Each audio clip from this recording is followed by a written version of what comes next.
Is this place a tailor shop? Jesus, no, Baba. O jami lára jẹ́.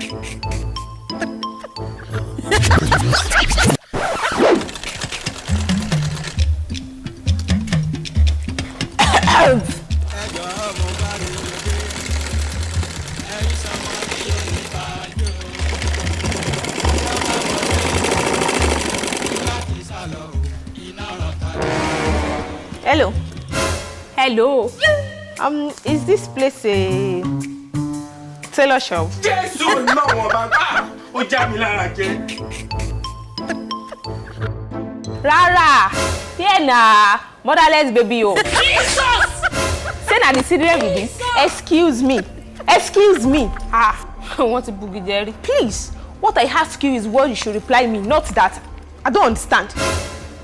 My question is this place a tailor shop? Yes, ma'am. Good.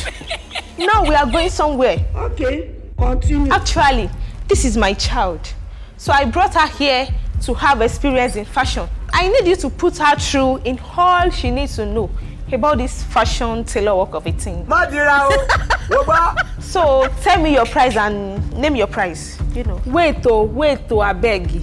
You won't call you for me. Yeah, if I can understand you very well. Use me, you want this thing. I beg your pardon? No be pardon at all, oh. You are getting me wrong. Then why are you referring to my child as this thing? Homoni toto. Sorry. I know me say this thing. I mean you want your daughter to come and learn work, tailor work from me. So you first come help me buy amala yakoyo wano. Jesus! What type of plane is this? I think God have seen my mind that I'm hungry. God just send you. So you go help me buy amala singbono. Amala meji. Gbegiri atewedu.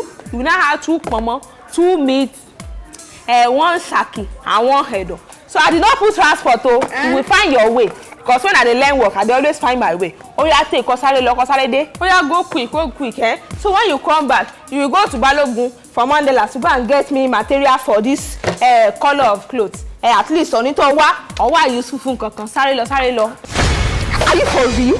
Are you sick? This is plain. Are you mad? Why will I just bring a child right now under my nose and you are sending a message to go and help you to buy amala or whatever? Like, do you want to eat your last supper? Sorry. You know what? I shouldn't have stood so low, you know, to have brought my child here to come and learn work in this.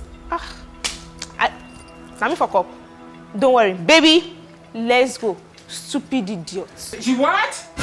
Oh, one. But that's what pencil skirt. I know, say, sense, she no go get.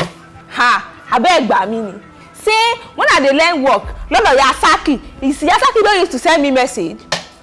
Wo, if you ba win, you can law. Abi, say I've done bad in it.